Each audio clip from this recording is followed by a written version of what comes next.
Mais qu'est-ce qu'on vient de regarder? Quelque chose qui m'a enlevé beaucoup de neurones, je crois. Ah, c'était... C'est dommage parce que sur Rotten Tomatoes, il a quand même 100% d'avis positifs. Non, il a 100% à cause d'un problème de serveur. Non, parce que je suis allé vérifier sur Wikipédia, et Wikipédia dit bien qu'il a 100% sur Rotten Tomatoes. Non, mais il y a deux personnes qui ont qu'il n'y a que 6 personnes qui ont donné, et a priori, ça doit être les producteurs du film. Ah, c'est possible. C'est possible. Faut voir l'équipe de tournage combien ils sont, et c'est bon, on a le nombre. On vient de voir Kim Possible, le film sur Disney+. Alors, décrit en 3 lignes, l'héroïne Kim Possible et son meilleur ami Robin Trépide. J'avais envie de le faire en anglais, c'est Robin Trépide. En anglais, il s'appelle... Ah non, mauvais. C'est pas le même. Très très bon Disney, Robin Hood. Oui. Non, en anglais, il s'appelle Runstoppable pour la blague du Unstoppable. Donc, Kim Possible et son meilleur ami Robin Trépide attaquent leur première année de lycée tout en sauvant le monde d'horribles méchants. Voilà, ce méchant, voilà, t'es forcément horrible. C'est ça. De gentils méchants. Ah d'accord. C'était réalisé par Adam Stein et Zach Lipovsky, qui sont aussi les réalisateurs de Freaks, qui est un film indépendant, thriller science-fiction. J'ai pas compris ce que c'était. Oula, mais surtout... Ouais. Aucun rapport avec Disney. Aucun rapport. Et qui lui, et c'est quand même drôle, a 87% sur Rotten Tomatoes. Du coup, ils ont réussi à faire un film indépendant qui a l'air quand même bien plus cool que Kim Possible le film, qui, concrètement, a moins d'avis positifs. Après 87, ça reste sympa, on va pas se mentir. Et écrit par 3 personnes que je ne connais pas. Josh Kagan, Bob Shuley et Mark McCorkle. Je te propose qu'on fasse un petit annuaire, qu'on note ces gens. Je suis sûre qu'on va retrouver des noms après au fur et à mesure. Des noms qui sont parfaitement inconnus. Mais nous sommes aussi de parfaits inconnus pour les gens qui nous écoutent, je crois. Que tu crois? Que je crois. J'ai peut-être une vie secrète. Qui, tu es Kim Possible. J'enlève ma perruque. Je le fais bien là. Oui, non, c'était mignon, on aime bien. What's the stitch? Du coup, est-ce qu'on se présenterait pas avant de se lancer dans ce podcast? Je pense que c'est pas mal, ça peut être sympa. Je te laisse le bâton. Je commence? Ouais. Très bien. Tu me donnes le beau? Le beau, ah oui. Du coup, moi, c'est Lise. Je suis DA Digital, donc je bosse un peu dans l'univers de la création graphique, logo, design de site, tout genre de choses. Comme beaucoup de gens, je suis passionnée de films, de séries. Je passe, quand le Covid ne l'empêche pas, beaucoup de temps dans les salles obscures. Je suis la personne qui est la première dans la salle avec son petit paquet de popcorn et de la facile. Fais-moi mal. Roule, Jackie, lance la bobine.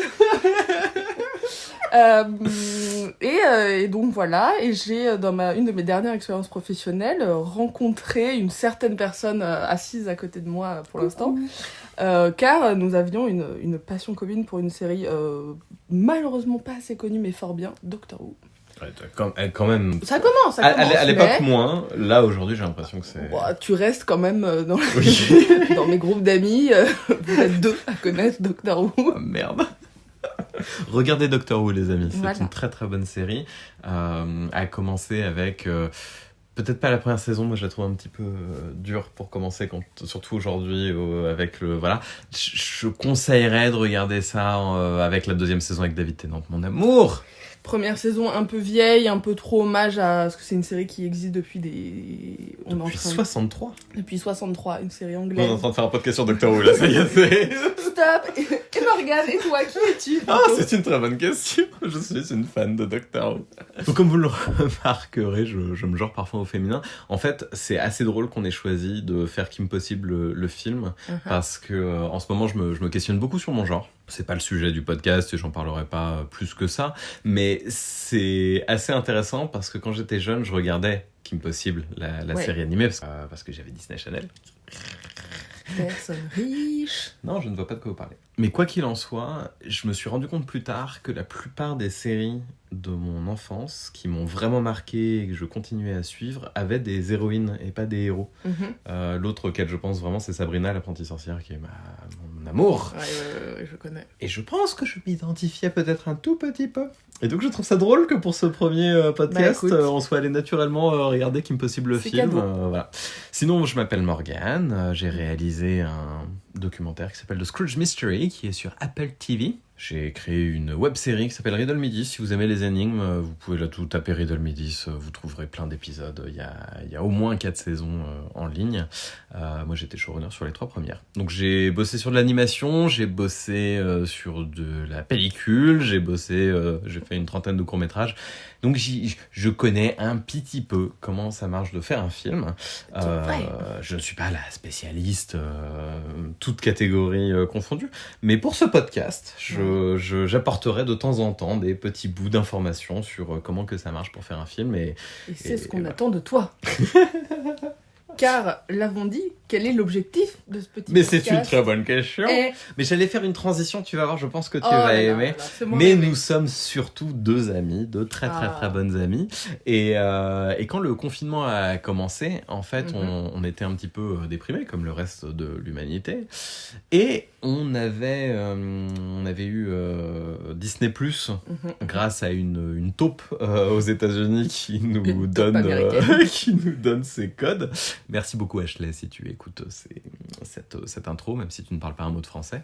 Le fait est que quand ça a commencé après le confinement, on s'est dit ce serait peut-être cool de se regarder des films à distance en même temps. Et je sais plus pourquoi. Si, j'écoutais un autre podcast que j'aime beaucoup, qui est The Weekly Planet, que je vous conseille vivement si vous parlez anglais, par 2 Australiens que j'aime d'amour aussi. Et ils ont fait tout un épisode sur les pépites de Disney+, les films les plus incroyables. Et sauf que... Et on a regardé quoi ? On a regardé Le Chat de l'espace. Le Chat de l'espace était formidable. Oui. Mon ami le tigre, je sais plus comment ça s'appelle. Je me rappelle plus, mais un animal perdu. Oh là là, c'était incroyable. Le fantôme de Barbe Noire. Le fantôme de Barbe Noire. Mais en fait, on avait, je pense, déjà poncé un peu les bons trucs. Genre, les 3 bons trucs qu'il y avait sur Disney+. Mandalorian saison 1, je sais même plus les autres trucs qu'on avait dû regarder, mais les derniers qui avaient dû sortir, le dernier Marvel qui avait dû sortir, ce genre de trucs, donc il nous restait plus grand chose. Ouais. Donc pourquoi pas ? Ouais. Et au lieu de se refaire des classiques, on s'est dit on y va jusqu'au bout, on va se regarder. Et on s'est dit, c'est dommage de faire ça que pour nous. Exactement. C'est égoïste. De souffrir seul. Très égoïste. On s'est dit qu'on allait faire un podcast pour vous partager et que vous n'ayez pas à le faire en fait. Vraiment en altruisme total pour vous dire voilà, vous n'avez pas à regarder ces films-là. On va vous en parler. On va vous expliquer ce que c'est. On va les noter. En essayant de vous faire passer du coup un moment un peu sympa. Oui, un peu plus sympa que le moment que nous on a passé. On va peut-être avoir des belles pépites. Mais je pense si vous avez du coup Disney+, on a été plein à arriver sur cette page, et une fois que t'as passé les Marvel, les Star Wars connus, être là un peu, bon, qu'est-ce que Disney+, me propose ? Exactement. Et à se dire, mais qu'est-ce que c'est que ça ? Mais surtout que tous ces films-là ne sont pas mis en avant, faut vraiment chercher, il y a une espèce de petits tricks pour les trouver. Une fois que tu passes par une première petite porte, ça y est. Après c'est la spirale, l'algorithme veut vraiment qu'on fasse ce podcast, c'est sûr. Donc, en grand prince, grande princesse. Oui. Nous avons décidé d'accepter la volonté de l'algorithme. Algorithme.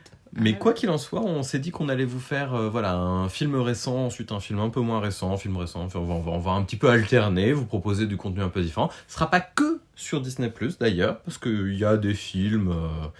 comme le retour de l'attaque des tomates tueuses que je veux absolument caser à un moment donné, qui je crois n'existe nulle part. C'est possible. Mais voilà, des petites pépites. Voilà, ces podcasts, c'est libre. C'est ça, c'est exactement ça, un petit vent de liberté. Pas de barrière. Du coup, bienvenue dans Disney-, un podcast de 2 amis qui se genrent au féminin, passionnés de cinéma et de pop culture, avec un défi, regarder les films les plus chelous à votre place. On vous dit à la fin du podcast comment nous conseiller plus de films. Oui. Voilà, allez, on envoie le petit générique. Ton jingle.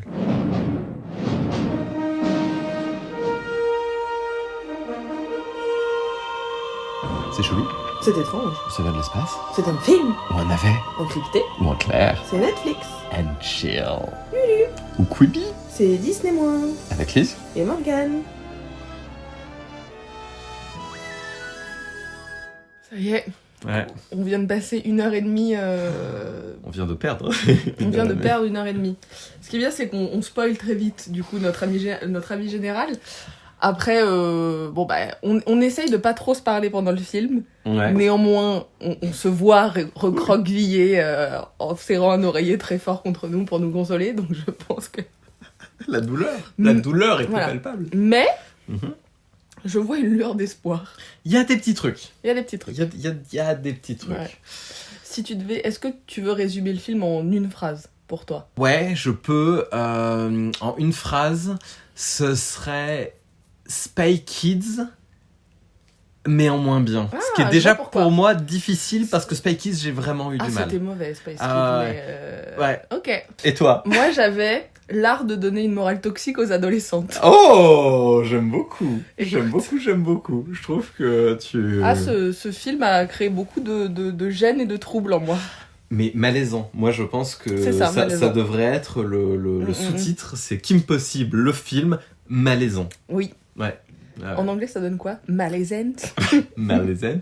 Non, mais cringe. Cringe. Cringeland. The cringe is back.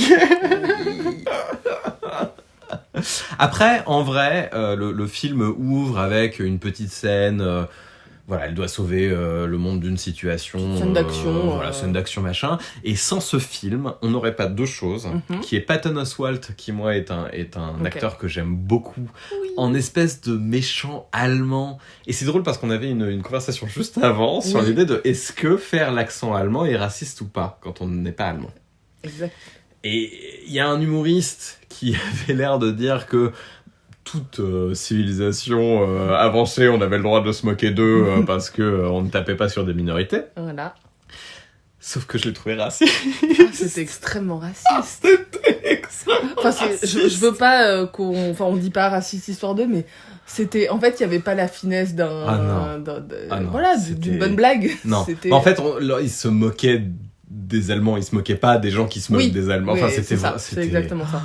C'était terrible. Donc, sans ce film, on n'aurait pas eu Patton Oswalt en méchant, mais surtout, on n'aurait pas eu cette phrase qui, moi, est ma phrase préférée du film,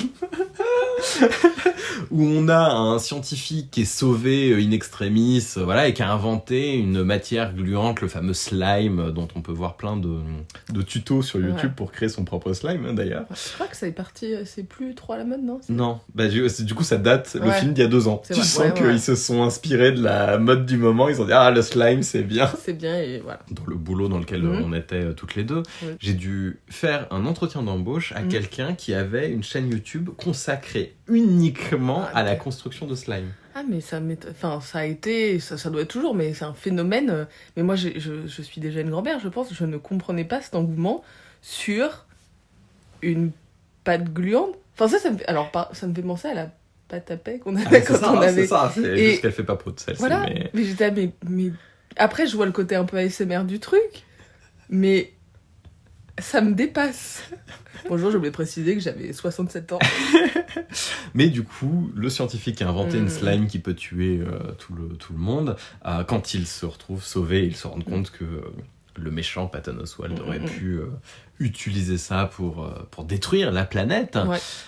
Dit « I will only use my slime for the good of humanity ». Je n'utiliserai plus que ma matière gluante pour le bien de l'humanité. Et vraiment, une phrase comme ça, réussir à la dire avec autant de sérieux, et que quelqu'un ait été payé pour l'écrire, pour la dire et pour la filmer, moi je dis on vit dans une époque formidable. J'ai eu des flashs de choses pas du tout recommandables quand il l'a dit. Mais oui, après c'était con, mais c'était mignon, ça m'a fait... C'était rire. Dis donc. Mais ils auraient dû le mettre dans le trailer parce que c'était parfait. Je trouve justement que cette première scène, moi, elle explique, elle démontre très bien un truc, c'est que dans les points positifs justement de ce film, il y a un truc qu'ils ont bien fait, c'est qu'ils ont bien taffé avant. Ils se sont dit, bon, on va faire un film d'action. Les films d'action, il y a ce type de plan. Il y a un montage comme ça. Le rythme, il doit être comme ça. Et en vrai, dans cette scène-là, et je trouve que ça se retrouve dans le reste du film, c'est sur la partie très technique. Tu vas m'arrêter si tu penses que j'ai une bêtise, mais pour moi, en tant que personne pas du cinéma, ça marche bien, tu vois. Il y a des passages. Les effets spéciaux sont dégueulasses, sauf que, regarde, mets un peu de budget. En termes de scénar et trucs, on n'est pas loin d'un Sony ou d'un Fox d'il y a 5-10 ans. Tu vois, les 4 Fantastiques, la version avec Chris Evans par exemple. Alors pour les auditeurs qui n'ont pas vu, Lise vient d'embrasser ses doigts. Voilà, on en est là. T'aurais pu pas préciser. Le bruit parlait assez, je pense. Mais tu vois, en vrai, en termes Je fais de... l'audio description. C'est clair, les petits sous-titres jaunes. Voilà, exactement. Tu vois, en termes de scénar, en termes de travail de personnages et d'acteurs, on n'est pas très loin. Donc, je trouve que c'est un peu, tu vois, ils ont bien... J'ai une question, moi, quand Oui. même, par rapport à Vas-y. tout ça, parce que je suis presque d'accord, T'es très d'accord. mais Oui. les split screen. Pourquoi il y a autant de split screen? Il y a donc les split screen, pour les gens qui ne savent pas, ce sont des séparations d'écran où on voit deux images en même temps. Oui. Ils en mettent 12 par truc. Tu vois des plans, Ouais, des machins, des trucs. Ah, moi, ça m'a... Mais moi, tu vois, dans le... Kitsch. J'ai trouvé ça super c'est un kitsch. peu kitsch, je te l'accorde, mais c'est très, je trouve, dans les codes des films d'action super-héros... Années 2000. Un peu, voilà, années 2000 et tout. Mais du coup, voilà, sur ça, je trouvais plutôt bien...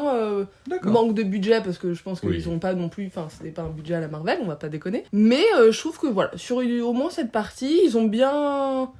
Ils se sont pas trop foutus de notre gueule. C'est pas spécialement mal cadré. Il y a pas des problèmes de lumière improbables ou d'un coup... Ouais, mais c'est trop propre, tu vois. Ah, c'est très propre. Il y a pas, du coup... Il y a Mais pas il y a ce pas côté t'as pas une intention, tu vois. T'as pas, je pense, un gars qui a dit faut que y ait ce grain, ce truc. Ils ont fait un truc très propre. Mais... Ouais. Hier, on en parlait d'ailleurs sur de la bande dessinée. Tout à fait. Où... Comme vous le savez peut-être si vous écoutez ce podcast, je suis un petit peu spécialiste de Don Rosa, l'un des plus grands dessinateurs de Picsou. Et un truc assez intéressant, je trouve que, petit point polémique, je trouve que Don Rosa ne sait pas faire des couleurs, ou en tout cas il a une incapacité à... Il a un style premier degré. Voilà, il a un style premier degré sur ses couleurs. Et du coup, quand il est à la charge de bien mettre les couleurs dans des cases, ça donne quelque chose d'assez froid. C'est juste, puisque lui, il va à la précision et à la justesse. Mais ça manque d'un petit côté cinématographique que sa coloriste Suzanne Daigle-Lich arrive très bien à faire. Et il y avait ça va être très difficile à expliquer en audio. Je sais pas pourquoi je suis parti sur cette parenthèse-là. Tu peux t'arrêter là, en vrai. Non, mais en vrai, c'est hyper intéressant, mais si tu sens que tu t'embourbes... Mais quoi qu'il en soit, dire qu'en fait, la même scène, avec les mêmes personnages, Tout à fait. en fonction de la lumière, en fonction de la couleur, peut être drastiquement différente. Et je vous invite à googliser le poster qu'avait fait Don Rosa pour le numéro 300 de Picsou Magazine, qui, dans la coloration française, est magnifique parce qu'il y a une espèce de coucher de soleil, c'est beau, c'est machin. Et quand ça a été recoloré aux États-Unis, ils ont remplacé tout le ciel par du bleu parce que le soleil était en haut, donc ça pouvait pas être l'aube, c'était forcément midi. Et ça aplatit tout, et il y a plus de premier plan, arrière-plan, de profondeur. Et je trouve que Kim Possible a ce problème-là. Je suis tout à fait d'accord. Parce que c'est vrai que c'est très bien d'être juste. Après, le rôle aussi du cinéma, et donc de d'autres métiers, là on parlait de la BD, mais le rôle du cinéma aussi, c'est justement de twister un peu la réalité pour être plus pertinent, plus percutant, ce genre de choses. Donc, non, mais je suis d'accord. Mais voilà, c'était pas catastrophique de ce point-là, quoi. Je suis d'accord. C'était dans les codes de son temps, à moins 2 ans, on va dire. Parce que c'est aussi pour une cible, on reprécise, mais là, on a regardé, même si j'en reparlerai un peu plus en détail tout à l'heure, je pense, à un moment donné, mais on est sur un film qui est pour une cible clairement d'adolescente, justement, en 2018-2020, du coup, quelqu'un qui a 12-16 ans. Ouais. Plus 12 que 16 ans, donc j'ai l'impression. Il y a peu de personnes, à mon avis, à cet âge-là, qui sont là. Oui, mais justement... Où est le flair dans ce plan? Où est la petite étincelle dans l'œil de la... Ceci est une blague commune parce que nous avions un collègue qui ne jurait que par la petite étincelle dans le fond de l'œil. Et comme on faisait des vidéos pour Facebook, est-ce que... Bel effort. Voilà, c'est un bel effort qu'on salue ici. B+ pour l'effort. On est méchante. Non, mais... Est-ce qu'on parle de générique? Est-ce qu'on parle de générique? Oula, je l'avais complètement oublié. Ah oui, Ai-je voulu l'oublier? Je pense. Parce qu'on a quand même vu le film il y a moins d'1 heure. Ouais, c'est ça. Non, ce générique, ils ont... Oh, ça peut me faire une belle transition pour la suite, tu vois. Mais parfait. Ils ont pris le Kim Possible. Ouais, le générique du dessin animé. Ils l'ont regardé et ils se sont dit, ça doit marcher à cause de B.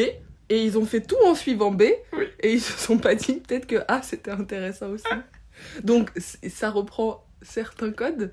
Ah, mais Ça- c'est la copie exacte Mm. du générique du dessin animé, Sans, mais en réel. ouais, Et tu allais dire sans l'étincelle. sans les... Oh, joli. Effectivement, enfin, vous comprendrez après, mais il est question de l'étincelle pendant fait. pendant ce film.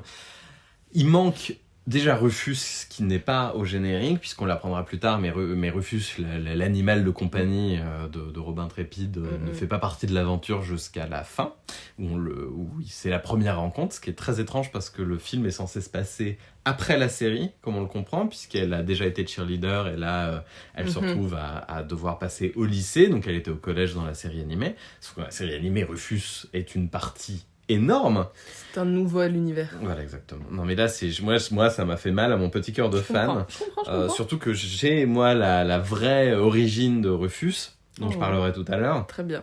Et je trouve que c'est un petit peu une insulte à cette série d'avoir fait... voilà, mais bon, on en parlera tout à l'heure. En vrai, ça m'aurait pas choqué qu'ils mettent un générique en dessin animé, ou alors qu'ils fassent un espèce de mix entre les deux. Oui. Là, c'était... Mais tu sais pourquoi ? Parce que ils ont pris le matériel d'origine Oui. et ils ont dit ah, allez, les jeunes ils regardent plus des dessins animés, on va se moquer de notre propre matériel et on va le mettre à la poubelle. Et ils le font dans une scène particulièrement dans le boudoir où elle parle avec où Kim parle avec un autre personnage. Ouais. Où on voit sa tenue du dessin animé originel, classique et tout, et elle dit non, ça fait trop cartoony. Dessin animé, ouais. Voilà. It's Et too c'est cartoony. un gros fuck au matériel Mais oui. d'origine. Mais tu ne fais pas ça quand Eh tu ben- fais un film sur une série, tu dis pas les gars, c'est quand même ringard hein, ce qu'on regarde d'habitude. Bah, et puis, c'est à l'opposé de ce que peut faire par exemple Marvel, même si Oui.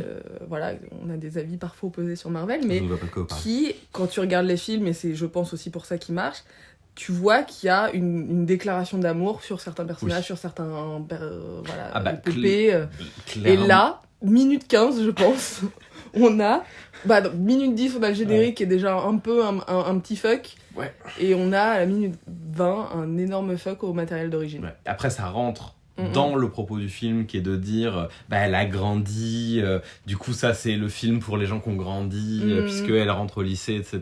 et machin et tout. Mais c'est un thème qui est pas assez, développé. Et en plus, grandir ne veut pas dire renier l'enfance. C'est ça. Tu vois, justement, je disais au tout début, là, l'art de donner des morales toxiques aux enfants. Ça fait, je trouve, faire dire aux enfants, certains trucs ne sont pas cool parce qu'ils sont du passé, et t'es pas censé les aimer et t'es censé arrêter, en fait. Non. Tu peux grandir, évoluer et apprécier encore certaines choses. Mais je pense qu'aussi, il y avait un peu ce côté-là, Disney a dû, pour une raison X ou Y, se dire « Ah, dessin animé, ça marche moins bien, en ce moment, c'est la mode des séries et des films, faisons un truc cool, donc on va faire un petit 10 sur les... » Tu vois, je pense qu'il y a les deux côtés, il y a le côté pour l'adolescent il y a et le ça, côté... mais je pense aussi que ça s'intègre dans une logique de faire tous les remakes en live action qu'on a bien vus, entendu. les Rois Lions, les livres de la jungle, etc. Alors même si en vrai tout ça a été fait pour garder les droits de ces personnages sur des films qui vont bientôt rentrer dans le domaine public, et donc du coup Disney est obligé de tout repasser en live action pour s'assurer qu'il y a encore 70 ans de droits sur ces personnages-là. Donc vous comprenez pourquoi on va se taper mais vraiment tous les films. C'est pour ça qu'il y a eu Elliot le Dragon aussi en live action, qu'il faudra qu'on se voit peut-être à un moment donné, je sais pas vu celui-là. Je suis pas sûre. Mais pour Kim Possible, il n'y a pas ce problème-là. C'est très étrange parce qu'en fait, ça pose une question, pour qui est ce film ? Parce que la série Kim Possible, le dessin animé, est sorti entre 2002 et 2007. Ouais. Donc ça fait plus de 13 ans que ça n'a pas été... qu'il n'y a pas eu de nouveaux épisodes, parce que je pense que Disney Channel ils doivent continuer à diffuser. Mais en tout cas, qu'il n'y ait pas de nouveaux de nouveaux contenus. Et d'arriver, du coup, 12 ans plus tard, pour faire un film... Tu le fais pour les fans de la série d'origine, tu le fais pas pour des... Je pense que normalement tu fais ça, mais là, eux, ils ont dû se dire... Ah oui, c'est pas ce qu'ils ont fait, mais Kim c'est ce qu'ils auraient Possible, pu faire, ça a marché à cette époque pour cette cible. Ils se sont pas rendus compte pourquoi ça a autant marché plus qu'un autre dessin animé, et ils se sont dit, si ça a marché à l'époque, ça marchera maintenant. C'est une franchise dont on a les droits, ça a bien marché. C'est bête, mais c'est aussi peut-être que tu vas du coup faire un... tu vas peut-être faire une belle transition là-dessus. Oh, mais je ferai toujours une belle transition. Exactement. Mais justement, c'est aussi un peu dans l'air du temps. C'est une héroïne féminine, Oui. avec un sidekick qui est pas dans les codes très classiques du mec adolescent, mais qui a l'air d'avoir 27 ans, musclé, machin. Enfin, Oui, clairement. on est sur, tu vois, potentiellement un petit glissement un peu sympa. Voilà. Alors je suis d'accord, mais j'ai trouvé quelque chose de très dommage, et c'est pour ça que je vous ai donné la liste de tous les réalisateurs et Ah bah scénaristes. bien entendu. Ah non mais C'est que ce film qui est extrêmement féminin par son cast, ouais. par son propos à des moments. En tout cas, essaye Voulu, de l'être. c'est Voilà, propos voulu. essaye de l'être. A été écrit et réalisé que par des mecs, et on voit justement le petit décalage. Sommes-nous étonnés, Oh, n'est-ce c'est pas, étrange. comme la majorité des productions cinématographiques, de séries, de documentaires et de tout ce qui se passe en ce moment. C'est triste. C'est Parce très, que très bon, triste. il y a vouloir mettre des personnages féminins forts et vouloir mettre des personnages féminins forts qui conviennent à une image quand même malgré tout. Des personnages masculine. féminins justes, en fait. Donc du coup, Kim Possible est une espèce de super-héroïne slash espionne slash sauveuse du monde connue, puisqu'elle passe à la télé, tout le monde connaît son nom, même dans son quartier. Ouais. Les gens jettent. À un moment donné, elle va pour courir pour prendre le bus scolaire. Il y a un landau qui part. On pourrait presque croire à une référence à Potemkin, mais pas du tout, parce qu'il n'y a pas d'escalier et ça dure vraiment 10 secondes, alors que dans Potemkin, la scène très célèbre qui a été ensuite recopiée dans plein de films, du landau qui descend les marches de l'escalier. D'ailleurs, pour moi, la meilleure version, c'est dans les Incorruptibles, avec Kevin Costner, je vous le conseille vivement. Très Bref. bon film, oui, mais... La scène est très simple, si vous l'avez pas déjà vue, vous avez quand même une espèce d'image d'Épinal en tête. C'est un landau qui va descendre doucement et on sent le danger parce qu'on se dit ah Ce non pauvre bébé, quoi. Et il y a autre chose qui occupe le héros ou l'héroïne qui fait qu'elle va pas pouvoir attendre, voilà. Mais là, comme c'est Kim Possible, elle a ses pistolets grappins qui sont la marque de fabrique de la série. Elle attrape le landau. Et la mère, qui est genre, oh mon dieu, elle récupère son landau et elle prend le grappin et elle le lance en l'air comme si c'était, ah bah oui, bah ça arrive tous les 5 matins que Kim Possible. C'est notre vie à Middletown, donc je sais plus le nom. Mais exactement. Et donc, du coup, Kim Possible existe dans cet univers, tout le monde la connaît, et elle va avoir son premier jour de lycée, où elle est persuadée qu'elle va briller parce que elle connaît tout sur tout, elle sait où sont les salles et compagnie, et drame terrible. Tintin. On ne s'y attendait pas du tout. Tout ne va pas se passer comme prévu. Dans cette école où ils ont eu tellement de budget qu'il n'y a qu'un seul enseignant. Oui. qui fait le rôle de directeur, de tout. Ouh, bah écoute, on l'aime bien parce qu'il a une passion pour les chats. Passion un petit peu malsaine pour les chats. C'est un peu son enfant. Ouais, J'irai pas plus loin. Non. Moi, je vois quelqu'un comme ça avec son enfant, je porte plainte. Oh. Mais voilà, du coup, la grande Kim Possible, qui, du coup, au début du film, a un peu un ego justifié, mais un ego que je trouve n'a pas dans le dessin animé normalement, Non. et brisé. Un peu, et pas brisé dès le début, mais voilà, on a mis un petit coup d'éclat. Une graine qui va germer dans sa tête et la déstabiliser Exactement. petit à petit. Graine qui s'appelle Athéna. Athéna, qui est donc un nouveau personnage qui est introduit dans le film, qui, on comprend au bout de 2 minutes qu'elle va être la méchante. Au début, j'ai eu un petit espoir. Ouais. Où je me suis dit, c'est un peu le cliché de l'enfant désespéré qu'elle va aider, c'est mignon. Et puis au bout de 3-4 phrases, c'est trop bizarre, on a exactement les mêmes références, les mêmes trucs. Ouais. C'est comme, à un moment donné, elle dit exactement la phrase, c'est comme si j'étais née pour être ta meilleure amie. Ouais, et là tu dis, Ouais. Parce que il y a quand même des gens qui travaillent sur un scénario, sont-ils bons, sont-ils mauvais, c'est une autre question, mais... Ils sont pas bons. mais donc les mots dans un film ne sont normalement pas mis là au hasard. Bien évidemment. Et c'est comme si j'étais née pour être ta meilleure amie, ou je sais plus si c'est l'autre qui lui dit, mais... Je crois que tu me disais ça en cet instant, parce que j'étais genre, oh, mais c'est trop mignon, cette petite déclaration en plein podcast. Nope. Bon, très bien, je le prends pas mal. Vas-y, continue. Non, bah voilà, je suis Tu as mis des mots dans ma bouche. Tant que c'est que des mots. Oh mon Dieu. Du coup, effectivement, ce qu'il faut savoir, c'est qu'en parallèle, on voit le grand méchant de Kim Possible, donc Drucker Traken et Shigo, qu'on aime beaucoup, qui vient elle vient le sauver de prison parce qu'il a encore été enfermé pendant un an à cause de Kim Possible. Et autant le Dr. Traken, ils ont pas bien géré le gris. Sa peau grise, on aurait vraiment dit qu'il était passé par une kermesse avant. Et, ça coûte cher les maquillages, hein. Ah bah, je vois ça. Après, il est tellement, comme tout bon méchant, filmé dans des plans très gris, etc., que ça m'a pas... voilà. C'est vrai. Par contre, Shigo, ils l'ont bien géré. Shigo est le seul personnage, je trouve, de ce... Peut-être avec... Robin. Oui, Ron Stoppable. Ouais, c'est pour ça elle l'appelle Ron, ça m'a perturbée. Mais le seul personnage qui est pas trop mal écrit et pas trop mal joué. Ouais. Dans le sens où c'est un peu one note. Voilà, on est sur un personnage qui n'évolue pas trop. C'est pas ce qu'on demande dans ce genre de film, on va pas se mentir. Mais qui est plutôt bien écrit, plutôt bien joué, qui est pertinent, tu vois, qui est assez pertinent là-dedans. Moi j'aime bien dans ce genre de film quand il y a un personnage qui se rend compte que c'est la merde tout autour d'elle et qui est vraiment en mode genre blasé, et ça me fait un peu rire ce côté genre j'y suis parce que j'ai le contrat et j'y vais, mais enfin là vraiment vous êtes tous des abrutis. Ça m'aurait pas étonné qu'elle casse le quatrième mur et qu'elle soit là genre il m'énerve.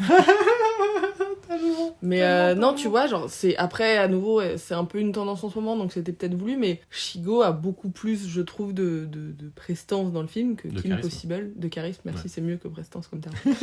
que Kim, tu vois. Ouais, clairement. Alors qu'elle a quand même aussi ces moments un peu de... Tu vois, Oui, non, je suis d'accord. Je suis d'accord, mais qu'ils auraient pu faire bien mieux avec Kim Possible. Mais bien entendu. Et comme tu le dis... Elle est pas si fidèle que ça à la personnage qu'on a dans le dessin animé. Elle l'est pas. C'est une adolescente presque lambda. Enfin, lambda. Qui, je pense, tel que l'entend Hollywood quand il nous présente une adolescente en disant voilà, c'est à ça que ça ressemble. Et celui-là, je pense que c'était ça. Il voulait que les gens puissent se reconnaître. Exactement. Alors que en vrai, c'est un personnage qui n'existe pas dans la vraie vie, les amis. Ouais. Ce sont des codes qu'on essaye de nous imposer dans la société extrêmement genrée. Non, j'ai dit que j'en parlerai pas. Sortez les bannières. Et du coup, cette nouvelle venue, Athéna, qu'en as-tu pensé ? Au début, j'étais là. Au bout de 10 minutes, j'étais là. Et très rapidement, j'étais là, mais... À nouveau, toxicité. À un moment donné dans le film, elle commence à devenir... très douée, aussi douée que Kim. Après, alors juste, est-ce qu'on parle du makeover ? Parce que moi, il y a un truc qui m'a un peu choqué là-dedans. Parce que du coup, elle est un peu scruffy, un peu... je sais pas si c'est un mot qui parle beaucoup aux gens, mais... Elle est mal coiffée, mal fringuée, et elle a l'air toute timide. Voilà. Qui est grosso modo un code pour Hollywood pour dire cette personne n'a pas encore atteint son potentiel entier. Max. Donc il faut la changer, parce que si Hollywood aime bien quelque chose, c'est que les gens se ressemblent toutes.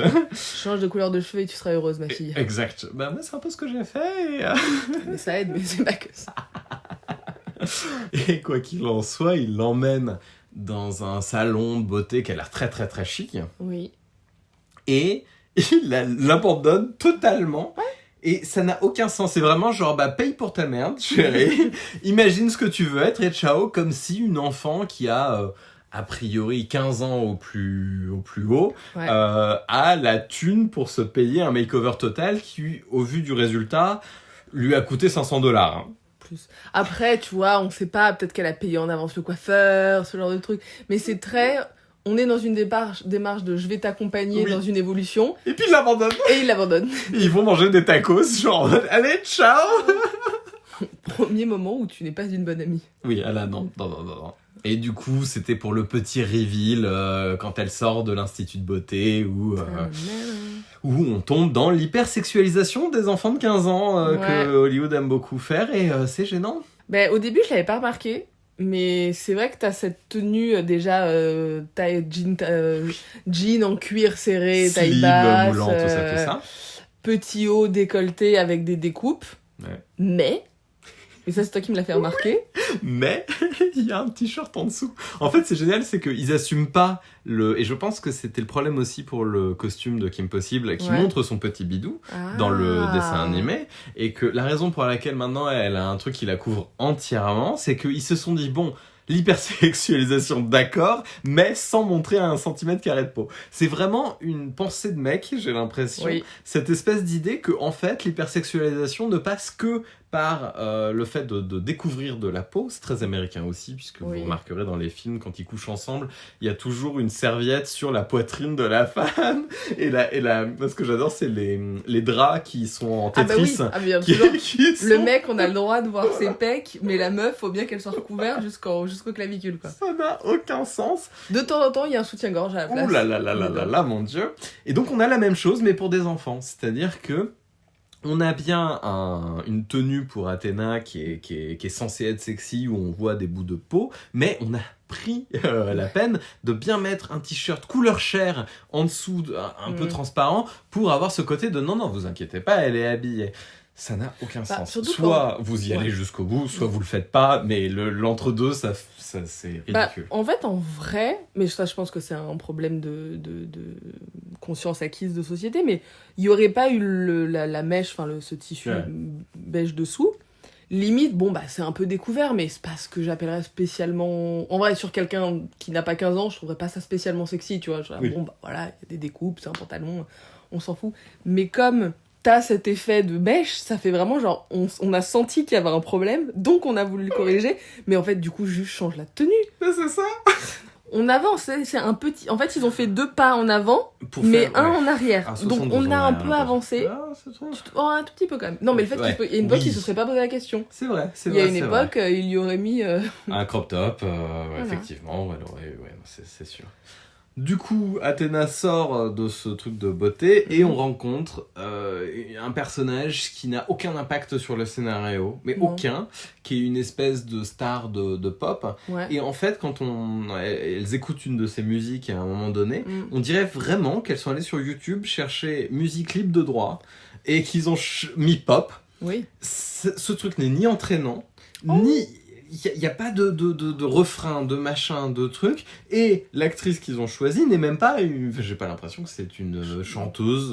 Peut-être qu'on connaît pas, tu vois, c'est peut-être une meuf de Violetta. En fait, elle est jouée par la voix originale de Kim Possible. Et donc, c'était le petit caméo qu'ils ont... Voilà. Mais ils auraient pu faire ce caméo de tellement de façons différentes.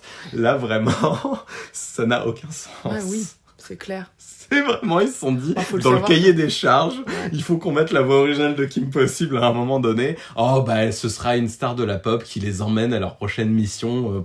Voilà. Ils auraient tellement pu, au lieu d'avoir... C'est Marcus, son prénom, l'enfant qui leur sauve la vie avec la technologie. Non, enfin, c'est Wade dans la version originale et Wallace en français. Pourquoi Marcus ? Je ne sais pas. Mais qui, pour le coup, je trouve, ressemble exactement au Wallace du dessin animé. Ouais, tu vois, ils auraient pu faire un moment, genre, un espèce de sidekick, tu vois, quelqu'un là qui arrive, un peu genre une AI, je pense à Friday ou Jarvis, tu vois, d'Iron Man d'Anthony Stark, d'un coup, je sais pas de quoi tu parles. Les gens sauront, car eux, ils ont de la culture. Mais non, mais tu vois, j'ai envie de l'appeler ce gamin, c'est vrai, mais cet enfant pourrait avoir une espèce d'AI qui ça aurait pu être plus... Et là, comme on aurait eu que la voix, parce que là, je pense qu'il y avait, pour un caméo, on a le problème de... Il y a une voix, il y a un visage, mais t'assembles pas, tu la connais pas, le visage de... Pour toi, le visage de cette voix de Kim Possible, c'est le visage animé de Kim Possible. Oui, non. Bref. C'était particulier. Ça nous amène à un deuxième repère secret, qui celui-là est tellement secret que notre cher ami Wade leur dit cette phrase que moi j'ai trouvé très drôle, parce qu'il cherche l'entrée et il dit « this one is more secret than usual ». Celui-ci est plus secret que d'habitude. Ça m'a fait beaucoup rire. C'était la deuxième phrase de ce film que j'ai beaucoup aimé. Et là, des fois qu'on n'aurait pas compris qu'Athéna était la méchante depuis tout ce temps, elle trouve l'entrée en prenant une pomme sur un arbre, subtilité.com. Adam et Ève, bonjour. Et donc le serpent qui est Athéna leur ouvre la porte sur le sur Ouais. le repère secret. Une première mission pour essayer d'attraper Shigo, qu'on aime beaucoup. Et c'est là que Ron, ou Robin, va découvrir Rufus. Donc c'est leur première rencontre dans cet univers-là. Moi, ça me va pas du tout. Ça ne me va pas, parce que Rufus, qui est un personnage donc, de la taupe nue, qu'on aime beaucoup, de Naked Mole Rat. Et dès que quelqu'un dit « Ah, c'est Naked », il est là « Oh !» Il fait son petit timide. Oui. On l'aime beaucoup, beaucoup, beaucoup. Du coup, ils ont voulu essayer d'expliquer l'origine en mode en fait, ils ont voulu faire des tests et ils ont mis un rat peu de laboratoire, quoi. Voilà, c'est un rat de laboratoire, mais ils lui ont mis un peu plus d'intelligence. Du coup, il comprend quand on parle, ce qui explique pourquoi dans le dessin animé, il était aussi efficace. Oui. Néanmoins, moi, j'ai 2 problèmes. Vas-y. Le premier que j'ai déjà dit, qui est que normalement, dans la temporalité du film, Ils le connaissent déjà. Donc, petit problème sur ce point-là, mais bon, pourquoi pas, ils veulent faire une origin story, why not. Le deuxième problème, c'est qu'il y a un épisode que j'aime beaucoup de Kim Possible, que je vous invite à regarder, qui est d'ailleurs même pas un épisode de Kim Possible, c'est un épisode de la série Lilo et Stitch, qui est un crossover avec Kim Possible. Et cet épisode s'appelle Lilo and Stitch Rufus. Donc clairement, on va parler de notre cher ami Rufus, qu'on aime beaucoup, et supposé dans cet épisode... je vous spoil rien, enfin je vous spoil un petit peu, mais je vous conseille quand même de le regarder, c'est très sympa, et de voir le mix entre Lilo, Stitch et Kim Possible, ça fait du bien à notre petit cœur. Stitch qui est un autre personnage très, très parfait de Exactement. ce monde. Et d'ailleurs, parfaite transition, puisqu'apparemment Rufus serait une autre expérience, puisque comme on le sait, Stitch était l'expérience 526, je crois. 626, excuse-moi, j'étais en deçà d'une centaine. Tout va bien. Et il semblerait que Rufus soit une autre expérience, puisque dans la série Lilo et Stitch, en fait, ce qu'ils font, c'est qu'ils trouvent toutes les expériences des gens de l'espace, et ils les attrapent les uns après les autres. Et ben là, Rufus est l'expérience de... Voilà. Donc à la fin, il y a un petit c'est une fin ouverte, on sait pas si vraiment ou pas. Mais j'aimais bien ce petit côté, genre ça reste dans l'univers Disney. C'est pas un petit ploy scénaristique. Ça a du sens. Mais ils avaient commencé un multivers. Exactement. Là, je suis déçu. T'es déçu. Après, déception. Ça peut être le labo de... Stitch est un extraterrestre, donc ça ne marche pas. Mais... Non, mais ils ont pu, tu vois, les scientifiques ont pu récupérer Rufus. Mais bon, là, après, je lis vraiment entre les lignes des scénarios. Et on découvre quelque chose d'assez incroyable, que Kim Possible a une phobie. Une phobie terrible. Une phobie horrible. Que tout le monde a, en vrai. À qui est très courante, extrêmement courante. Celle des aiguilles électriques. Des aiguilles, des anguilles. Des anguilles, oh mon dieu. Oh merde. Des aiguilles électriques. Je sais pas, c'est électrique. Quand je couds, il y a de l'électricité pour que mon pull reste tranquille. Non, c'était de l'ironie, bien évidemment. Qui a la phobie Bon, c'est juste histoire de trouver le truc qui fera que pendant 20 minutes, elle sera complètement armless et incapable de faire quoi que ce soit, pendant qu'Athéna révélera son potentiel. Avec Shigo qui est très maligne, car elle voit vite que notre cher ami Kim est un peu énervé que Athéna soit aussi forte, voire plus qu'elle. Donc il appuie bien sur le côté... voilà, on est d'accord. Kim est en train de pleurer. Oui, dans un gros aquarium qui n'est fait que d'anguilles électriques, qu'on ne voit jamais d'ailleurs. Non, ça coûte cher. Hein. Aucun budget sur ce film. Et je me suis renseigné pendant qu'on regardait le film, puisque ça me passionnait beaucoup ce qu'on était en train de regarder. Oui. Il s'avère que, a priori, on ne peut pas mourir d'une décharge d'anguilles électriques, sachez-le, puisque c'est 600 volts. Alors on pourrait croire que 600 volts c'est beaucoup, puisque nous on a du 220 dans les prises électriques et ça peut nous tuer. Mais c'est parce que c'est du courant continu. Une petite décharge de 600 volts, en fait, a priori, ne devrait pas. Après, il y a eu quand même des cas, puisque ce podcast est en train de se transformer en National Geographic, qui est aussi sur Disney+, donc ça marche. Parfait. Où, en fait, ça peut arrêter brièvement ton cœur ou faire une petite détresse. Et quand tu es dans l'eau, c'est pas évident et Oui. tu peux te noyer. Donc tu ne meurs Ah. pas de la décharge électrique. Tu meurs d'autre chose, Mais quoi. du coup, tu vois, ça t'incapacite pendant quelques secondes et du Ok. coup, tu te noies et voilà. Mais il n'y a pas eu beaucoup de Non. cas. Après, on sait pas, peut-être que c'était Flotsam et Jetsam, et là, dans ces cas-là, De quoi tu parles les anguilles d'Ursula dans La Petite Sirène. Ah, je n'ai pas vu la petite sirène. J'en peux plus de toi. Mais donc, ils sont des super anguilles, tu vois, là, elles te touchent, tu meurs. Oui, certes. 3 fois. Certes. Oui, effectivement. Tout ça nous amène un peu au moment émotion, détresse amicale entre notre deux jeunes filles. Ouais. Kim est complètement déboussolée Jalouse. et jalouse par la situation qui est en train de se passer. Athéna est en train de devenir la meilleure héroïne que tout le lycée adule et devient parfaite aux yeux de tout le monde. La némésis, enfin l'ennemi de Kim devient trop pote avec elle, la fait rentrer dans l'équipe de foot alors que Kim n'a pas pu y aller. Oh là là. Les profs lui créent une... Enfin, le prof. le prof directeur, peut-être balayeur, on ne sait pas, organise une cérémonie pour féliciter Athéna, La l'élève. meilleure seconde. C'est ça, l'élève du mois. Là où... Et donc on a une Kim qui est perdue, qui est triste, qui est jalouse et tout. Et je pense que pour plein de gens, du coup, c'est « Oh bah Kim, elle est pas cool de pas se réjouir des avantages de sa pote. » On ne voit jamais Athéna aller voir Kim et lui dire « Meuf, viens avec moi. Meuf, merci. Meuf, machin. » Enfin, C'est vrai. cette mentalité du « tu dois être heureux pour les autres quand ils sont heureux et tu dois pas être jaloux », oui, mais c'est dans les deux sens. Pardon, mais l'amitié entre adultes, c'est je te donne sans égoïsme, enfin je te donne par plaisir, mais tu me donnes par plaisir. Oui. Donc cette espèce de morale de Kim, c'est pas bien, elle devrait pas être jalouse, que lui fait un peu Ron, Ouais. justement en mode mais c'est notre amie, on doit être Là, là pour elle.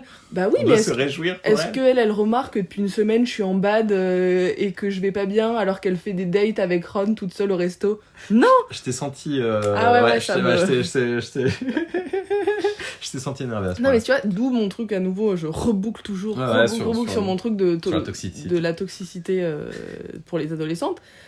Tu ne peux pas dire à des jeunes que l'amitié ça fonctionne comme ça. Tu ne peux pas tout donner à des gens sans attendre un minimum de feedback. Parce que en vrai, Athéna ne fait rien pour Kim.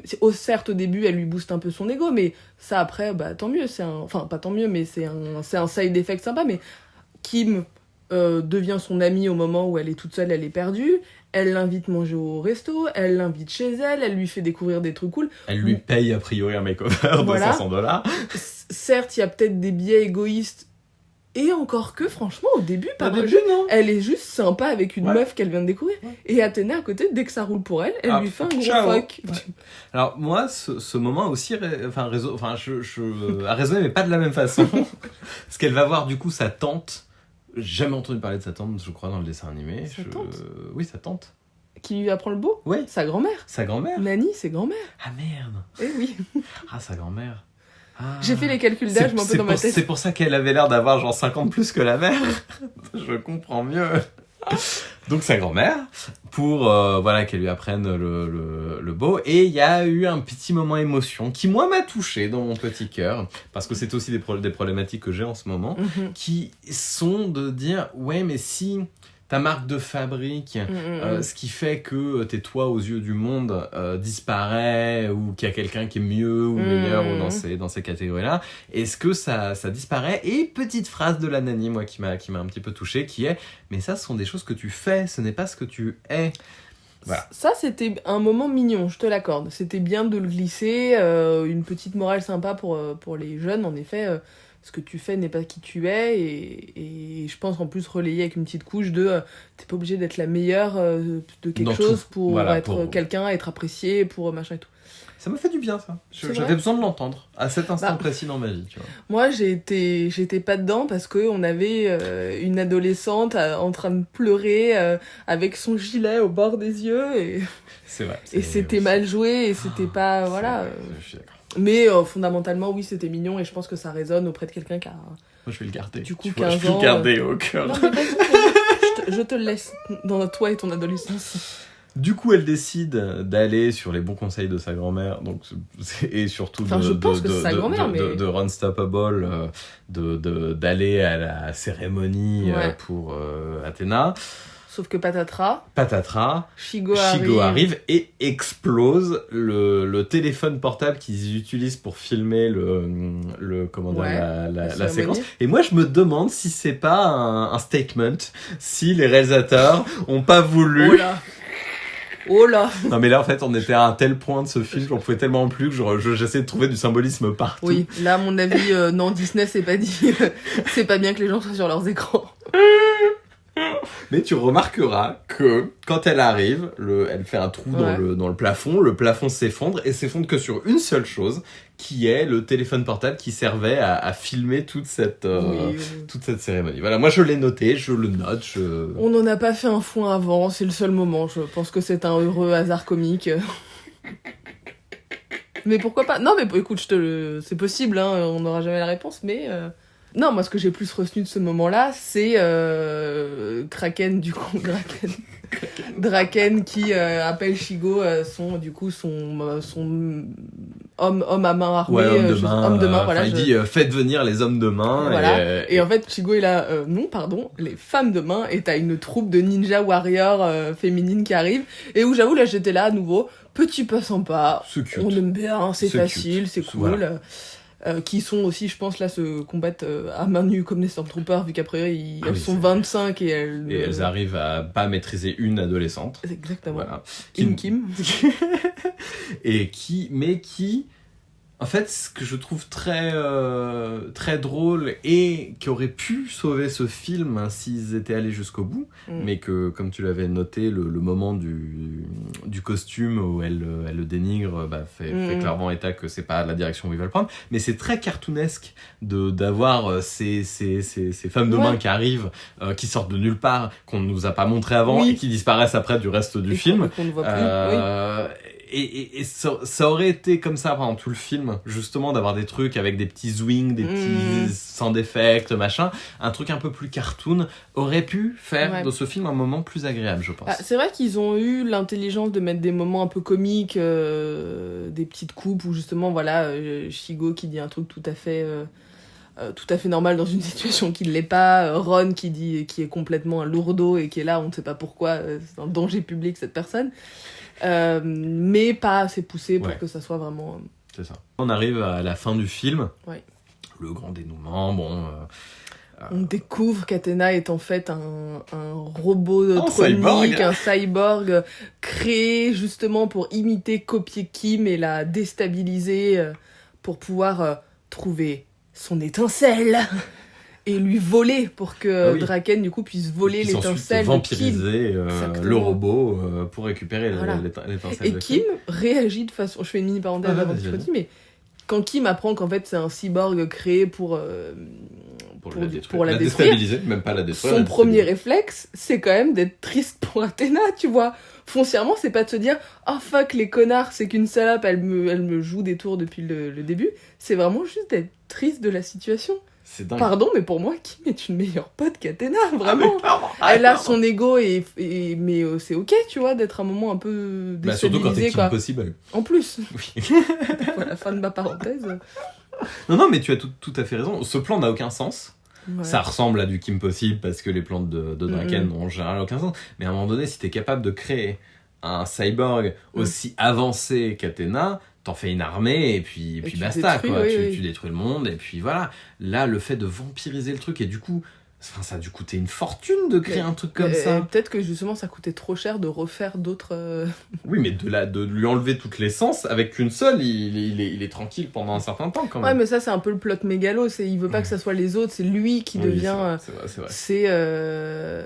C'est Docteur Octopus, Mais d'ailleurs... Putain, merde, Crâne Rouge, je voulais sortir. Je ne sais pas qui est Crâne Rouge, mais... Le grand méchant de Captain America. Ah, je pensais que c'était de Ghost Rider dont tu parlais. Et c'est là où je me suis dit, putain, si Alan Rickman avait encore été en vie, ça aurait été le cast idéal. Aurait-il accepté? Non, la grande question. Non, clairement ils n'avaient pas l'argent pour Alan Rickman et puis en lisant le scénario, mais il aurait été parfait. Oui. Dans mon cast idéal, il était là. Après, je sais plus dans quoi je l'ai vu cet acteur. Je pense que c'est un peu un abonné des second rôle où tu l'as vu régulièrement, tu sais plus trop dans quoi, et je pense qu'il a dû faire un peu des rôles de méchants. Il était pas mal, hein. Le casting c'est pas des grands acteurs de folie, mais c'était bien. Le casting était bien fait quand même sur ça. Finalement, notre sous Alan Rickman va récupérer l'essence, la spark, l'étincelle du robot qu'il a construit, qu'il l'a volé du coup à Kim Possible, et petit problème dans le transfert, finalement régresse et devient un enfant. Ce qui, on est d'accord, en plus en vrai, il a récupéré la spark de quoi ? C'est un androïde qui sait se battre. Oui. Non mais ce il plan aurait, n'a aucun sens. Il aurait fait en sorte que Athéna capture Kim Possible et ça, oui, mais là... Ah oui, non, ça n'a aucun sens. Néanmoins, malgré tous les mauvais choix et erreurs qui ont pu être faits dans ce film, j'ai trouvé qu'il y avait quelque chose d'intelligent de dire, en fait, le Dr Draken est sans doute le plus enfant de tout le monde oui, c'est vrai. dans cette situation. Et je pense qu'il y a un côté où... voilà, c'était pas la pire idée qu'ils ont eue. Non. Bah, si tu veux, dans les trucs tirés par les cheveux, du coup, oui. de ton téléphone de tout à l'heure, plus tôt dans le film, on le voit boire beaucoup de lait. Oh, symbolisme. Au lieu de se taper des binges, des bières ou du whisky comme pourrait le faire un vrai grand méchant, lui se tape une gueule de bois au lait. Et le lait étant quand même... Cette phrase de Shigo qui dit « Ah, you know how to party, Dr. Draken !» Vous savez faire la fête, vous. C'est vrai, j'avais pas pensé. Peut-être que c'était un... Et puis la première scène où on le voit, il joue à la poupée avec Kim Possible. Comme quoi, ça a dû être effectivement... Je pense qu'ils l'ont vraiment teasé. Oh merde. Oh merde. Ils ont mis plus d'intelligence que... Qu'on le pensait. Dans ces cas-là, moi, ça me fait un peu de peine pour les scénaristes où, tu sais, ils ont écrit des choses en se disant ça. Je sais pas si c'est que c'est en vrai mal fait ou si c'est un réal ou un chef-op derrière qui a pas suivi le truc, mais... C'est pas subtil, quoi. Bah... Ça l'est trop, je trouve, du coup, pour qu'on s'en rende compte que... Non mais moi je trouve ça beau qu'on ait réussi à faire une analyse aussi complète de ce film. Putain. Je sais pas à combien on est là, mais... Est-ce que avant d'arriver sur les conclusions, est-ce qu'il y a autre chose à raconter sur l'histoire même de ce film ? Non, écoute, juste la conclusion du film, c'est que du coup Athéna devient sympa, elle sauve Kim, car Kim, en parallèle d'une autre scène dans le film, accepte cette fois de lui laisser passer la le main, bâton, de lui passer le bâton, exactement, donc de ne pas être celle qui save the day. Exactement. Et tout va dans le meilleur des mondes, a priori. En parlant de passer le bâton, il y a quand même ce teasing de potentiellement faire une suite. Faudrait qu'on... J'espère que non. J'espère que cette suite n'a jamais... Oui, ne verra jamais le jour. Mais effectivement, le film se conclut. On voit du coup le Dr Draken devenu enfant, avec plein de maquillage pour ressembler à un vrai enfant. Et c'est con parce qu'ils auraient pu le faire. Ils auraient pu lui mettre genre une tonne de fond de teint. Ils l'ont pas fait. Il a juste la peau normale d'un enfant normal. Donc du coup, la blague tombe un petit peu à l'eau. Ça aurait été plus rigolo à... Moi, je suis désolée. À ce moment-là, j'étais rivée sur Shigo en étant là... Ah ouais. Elle est pas mal, cette meuf, quand même. On l'aime beaucoup. Ouais. On l'aime beaucoup. Cette actrice me fait penser à l'actrice dans Brooklyn Nine-Nine qui fait Rosa. Oui. Et du coup, comme j'ai un grand affect pour ce personnage dans Baby. C'est effectivement, ils ont dû se caler là-dessus. D'ailleurs, est-ce que tu as déjà entendu l'actrice de Brooklyn Nine-Nine, dont je ne me souviens plus du nom en cet instant précis, parler dans des interviews classiques ? Est-ce que tu as déjà entendu... Oui, j'ai vu des interviews d'elle. Est-ce que tu veux m'amener sur un sujet qu'elle aborde ou c'est... Non, je veux t'amener sur le fait qu'elle n'a pas du tout la même voix dans Brooklyn Nine-Nine et dans des interviews classiques où elle a une voix toute fluette. Mais vous êtes la même personne ? Je pense que pour Brooklyn Nine-Nine, elle a baissé complètement sa voix pour quelque chose de beaucoup plus... Oui, moi aussi, ça m'avait... c'est extrêmement perturbant. Puis elle s'habille beaucoup plus femme, beaucoup plus girly. C'était très, très... Mais voilà, donc moi à ce moment-là, en plus cette scène-là du coup avec Shigo et le Dr Draken, c'est très presque scène post-générique, c'est un peu là genre c'est bon, le film est fini, je m'en fous. Stéphanie Béatrice qui joue Oui. Rosa Diaz dans Brooklyn Nine-Nine. Ouais. Et qui joue Chigo, par curiosité? Taylor Ortega, qui n'a pas beaucoup de films à son actif. Elle n'a même pas de page Wikipédia. On vous invite à créer la page Wikipédia de Taylor Ortega, qui, je pense, est une très bonne actrice pour le coup. Non, franchement, elle s'en sort très bien dans ce chantier. Elle s'en sort très bien. Est-ce que nous lançons notre petite conclusion? Pourquoi j'ai pris cet accent? Je n'en sais rien, je m'excuse. Est-ce que c'est pas le moment de nos conclusions? Mais moment conclusion. Moi, ma conclusion, elle tient en 2 points. Vas-y. Le point numéro 1, c'est que... Et qui, en vrai, est un peu le global de tout ça. Ouais. C'est un film qui n'a pas l'intelligence du dessin animé. Oui. Du coup, c'est un film sympa pour les jeunes, mais qui ne va pas plus loin. Ouais. Et voilà, et comme je disais tout à l'heure, ils ont pris un phénomène hyper populaire mais pour une cible jeune, mais à l'époque, qu'ils n'ont pas du tout targeté. Donc ça crée un blougi-boulga un peu d'un film qui renie ses origines, qui renie ses fans, qui essaye d'être dans l'air du temps, mais qui passe à côté. Parce que ça veut trop être cool, en prenant ce qui est cool pour être cool. Sauf que du coup, c'est pas cool. Ouais. Non, je suis assez d'accord avec toi. Je pense que c'est symptomatique d'adultes qui sont persuadés que pour plaire aux enfants, il faut se mettre entre guillemets à leur niveau et du coup faire des choses qui ne provoquent pas de réflexion. Ouais. Et ça, c'est problématique. Les films, les séries pour enfants qui fonctionnent le mieux, et pour moi le meilleur exemple en film c'est Pixar, clairement sont des productions où on s'adresse aux enfants comme à des êtres pensants, comme à des gens capables de réfléchir et de comprendre le contenu qu'on leur donne. Kim Possible, le film ne fait pas partie de cette catégorie-là du tout. Et il y aurait pu y avoir... En fait, moi, ce qui me dérange aussi, c'est de me dire, les gars, vous avez un film où il peut y avoir...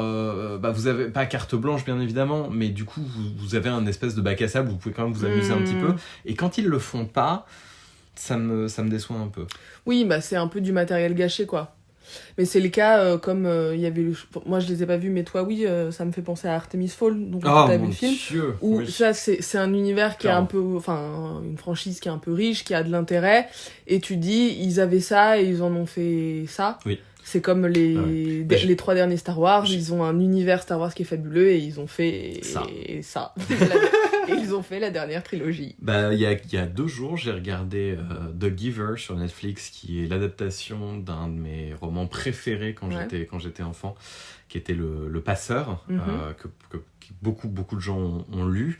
Et c'était le projet d'amour de Jeff Bridges, qui joue dedans, qui avait acheté les droits en 98 et qui a voulu absolument le faire. Et c'est sorti il y a 2 ans. Et pareil, alors il est plus intéressant que ce qu'on vient de regarder, néanmoins, tu sens qu'ils sont restés à la surface de sujets qui sont beaucoup plus lourds, beaucoup plus importants, puisque on y parle d'euthanasie, on y parle de choses qui sont quand même extrêmement lourdes, et ils arrivent à rester en surface complète, en pensant, encore une fois, puisque c'est un film pour adolescents, que les adolescents, ça veut juste qu'on leur envoie de petites paillettes et c'est tout, et ça, c'est extrêmement condescendant, il ne faut pas faire ça. Mais surtout que tu as 2 exemples en ce moment dans 2 styles différents de choses pour les adolescents avec des adolescents. T'as Sex Education et Euphoria. Oui. Tu peux pas, quand t'as ça... Bon, après, c'est des choses... Sex Education a au moins 2 ans, je pense, maintenant. Euphoria, c'est beaucoup plus... C'est il y a 1 an et tout, mais tu ne peux pas vraiment mais même faire passer ça. En restant sur un studio comme le studio Disney et puis les films Disney Channel, moi, je vous conseille vivement Holes. Alors, ils ne l'ont pas traduit trou en français. Ils l'ont traduit bien pire. Ça s'appelle La morsure du lézard. Je préfère.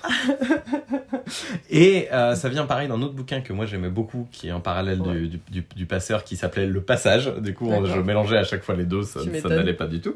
Avec Shia LaBeouf, quand il sortait de Even Stevens, donc il était encore un peu drôle et sympathique. Maintenant, il a agressé plein de gens, donc c'est beaucoup moins intéressant de... Et en parlant d'ego, lui, on est... Ah oui, au niveau ego, oui, on est un petit peu loin. Néanmoins, ce film, qui reste dans le même... qui reste un peu en surface et qui reste un peu dans les mêmes formules Disney. Tu sens que les personnes derrière ont voulu s'amuser un petit peu, ont voulu apporter des choses. Voilà, c'est... ça reste du Disney, mais c'est quand même plus sympathique. Et notamment pour Sigourney Weaver, qu'on aime toujours beaucoup. Elle apparaît toujours là où on ne l'attend pas. Non. Et je pense qu'elle fait du bon taf. Maintenant, elle s'en fout. Elle sait qu'elle a fait des trucs bien. Elle se dit, allez, c'est parti. Voilà. Mais je pense qu'en fait, on est un peu déçus parce que... en soi, qu'il y ait des films un peu cucu qui n'ont pas trop de sens, ça fait sympa. Tant que c'est pas un peu haineux, injurieux, tout ça, pourquoi pas. Mais dans ces cas-là, ne prends pas du matériel comme du Kim Possible. Recrée. Ouais, c'est ça. Recréer un univers ou prends, je sais pas, je vais peut-être me faire rigoler dessus, mais prends les Super Nana ou les Totally Spies qui étaient quand même un peu moins... Alors pour les gens qui nous écoutent, moi j'ai envie de faire un petit hashtag pour les 2 personnes qui nous écoutent. 3. qui est de savoir quels sont quel est votre dessin animé d'espionne préféré entre Kim Possible et Totally Spies. Okay. Parce qu'à la cour de récré, il y avait vraiment des clans. C'est vrai? Ouais, okay. Je m'en souviens. J'étais discriminé parce que j'aimais Kim Possible.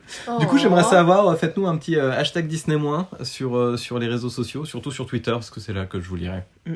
Et dites-nous si vous étiez Team Totally Spies ou Team Kim Possible.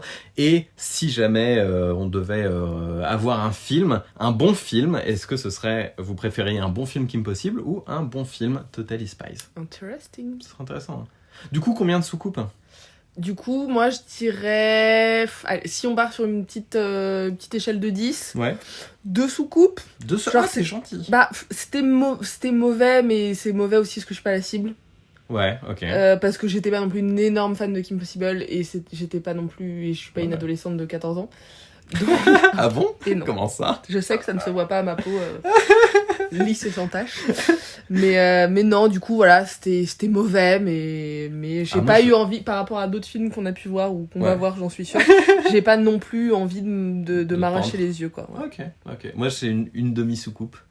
Ah, ok, la vénère. Ah ouais, non, parce que, en fait, j'ai vécu ça comme une trahison. Je comprends. Parce que c'est le studio qui a produit et créé Kim Possible, de nous sortir un film comme ça. Non, moi, du coup, c'est que le train d'atterrissage de la... Parce que les soucoupes, c'est des soucoupes volantes. Ce qu'il faut savoir dans notre notation de l'extrême.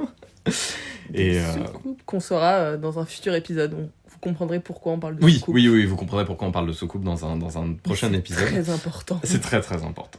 Ça vient de l'espace. Si vous avez bien suivi le podcast, vous avez déjà compris. Exactement. On a fait Disney-. J'ai envie qu'on fasse maintenant Disney+. C'est-à-dire les recommandations. Alors, c'est déjà fait. Te le dire. C'est de faire les recommandations de voilà, qu'est-ce qu'on peut recommander comme film ou série en ce moment qui passe. Alors, sur Disney plus spécifiquement ou ça plus peut large? être tout. Okay. Parce que j'avoue que là, ça fait... J'aime bien comment tu découvres le concept de notre propre podcast en direct. Non, mais pour que eux aussi comprennent, tu vois. Effectivement, c'est pas que Disney+. De l'acting. Je vois ça. Non, parce que du coup, en vrai, Disney+, ça fait longtemps là que je me suis pas connectée sur la plateforme, si ce n'est pour regarder des futures pépites potentielles. Ce que j'ai regardé là de cool, dans un autre sujet hyper... beaucoup plus badant, c'est Derrière nos écrans de fumée sur Netflix, qui est un documentaire. Et c'est marrant car on vous parlera plus tard, je pense, un moment d'un autre type de documentaire. Mais donc il y a un documentaire sur les réseaux sociaux, comment on l'utilise et ce qu'ils sont en train de faire de nous. Et ce qui est très intéressant, c'est que c'est ponctué par des interventions de personnes qui ont travaillé ou travaillent à des hautes places des réseaux sociaux, type le gars qui a inventé le bouton j'aime de Facebook, une personne qui bossait chez Google dans la partie éthique de Google, un gars qui a travaillé chez Facebook, Pinterest, Uber, et quand tu sors de ça, tu as un peu envie de bader, de jeter ton ordinateur et ton smartphone par la fenêtre, et en même temps, je trouve ça très intéressant comme propos, et voilà, de nous dire qu'il y a des choses dont on se rend pas compte sur l'utilisation des réseaux sociaux, en tout cas j'avoue, étant un peu dans le milieu, c'est plus facile, mais ça se résume en une phrase: si tu ne payes pas, c'est toi la marchandise. Voilà. Donc je conseille Derrière nos écrans de fumée. Je sais plus le titre en anglais, mais Oui, ça doit être. C'est Ça un se jeu de trouve. mots, j'imagine. Avec, C'est The Social. Ils ont fait un jeu de mots avec le film qui était sorti sur Facebook. The Social Network. Mais, Ouais. genre... The Social Dilemma, je crois, quelque chose comme ça. Oui, effectivement. Avec ce titre, je le. C'est ça. Donc voilà, je conseille. Faut être un peu de bonne humeur pour le regarder, mais très très bien. Ok. Très bon doc. Ok. Moi, j'ai fini sur Netflix, pour rester dans la thématique cinéma, 10%. Ah Je me suis dégusté chaque épisode les uns après les autres pour vraiment étirer au maximum. Je comprends. Je vais pas spoiler ici, mais le dernier épisode est à la hauteur de la série. Vraiment, je trouve que cette série est un des joyaux de la production télévisuelle française. Oui. Et je vous invite vraiment à regarder si vous n'avez jamais regardé 10%. Pas mal. Et c'est extrêmement juste sur l'univers du cinéma et de la télé, en France en tout cas. Donc ouais, on y retrouve des petites choses. On est là genre, voilà, ça je connais. Tu parlais de réseaux sociaux, où est-ce qu'on peut se retrouver ? Le réseau sur lequel personnellement je suis le plus, c'est Instagram. Donc si vous voulez, pourquoi pas. Donc tu pourras mettre un petit lien, mais Lise-Solentendies. Solentendies. Exactement, sur Instagram. Et vous pouvez scroller dans ma liste d'abonnements si vous aimez les tatous, les cheveux, les restos et l'art. Ce qui est un bon programme. Voilà. Moi je trouve ça plutôt pas mal. Je m'arrange pour qu'il n'y en ait toujours pas plus de 1000. Oui, c'est vrai. Là, je crois que j'en ai 1002, faut que je fasse un peu de tri. Faut que tu fasses là, ça va être le rangement du printemps. Exactement. Moi, vous pouvez me retrouver sur Twitter et puis sur Twitter @Morgan_Jiquel. J'y passe ma vie, mes journées, il faut impérativement que j'arrête. Alors que Twitter, c'est le mal. Non, Twitter, c'est très très bien. C'est comme TikTok, c'est très bien. Oh mon Dieu. Et sinon, sur YouTube, Morgan regarde des films où je vous parle de films aussi. On se retrouve bientôt. Tout à fait. Exactement. Avec grand plaisir. Avec grand plaisir, pour une autre pépite. Exactement. On a hâte de voir vos petits messages, commentaires, savoir ce que vous avez pensé. Exactement. D'ailleurs, vous pouvez nous conseiller de regarder... En fait, pas nous conseiller, mais si jamais vous voyez qu'il y a des films vraiment catastrophiques, et que vous avez envie qu'on les regarde pour vous et qu'on vous en parle après, qu'on souffre pour vous, exactement. Eh bien, vous pouvez nous envoyer ça sur cette merveilleuse adresse qui est disney-podcast@gmail.com ou en anglais disney-podcast@gmail.com. Voilà, meilleure adresse que je ne peux pas prononcer personnellement, mais qui est fort efficace. Mais voilà, vous pouvez nous écrire dessus, nous dire ce que vous avez pensé du podcast, et puis nous dire, voilà, si jamais il y a des films que vous voulez qu'on parle. Dans les prochains, il y aura le chien avocat. Moi, j'ai très très envie de le faire. Moi, je veux faire justement une des dernières sorties de Disney+, Flora et Ulysse, qui m'a l'air... en fait, ça me passionne, les navets modernes. Je trouve que ça faisait longtemps qu'on n'avait plus de navets dans le monde moderne, et c'est un grand sujet. C'est vrai. Mais ça se trouve, on n'est pas à l'abri d'une belle surprise. Ah, tout est possible. Là, on ouvre un champ des possibles. Voilà, on vous remercie de nous avoir écoutés. Et puis... à la revoyure. À la revoyure.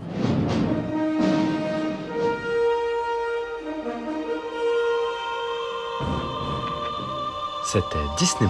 À la semaine prochaine pour Cop Rock.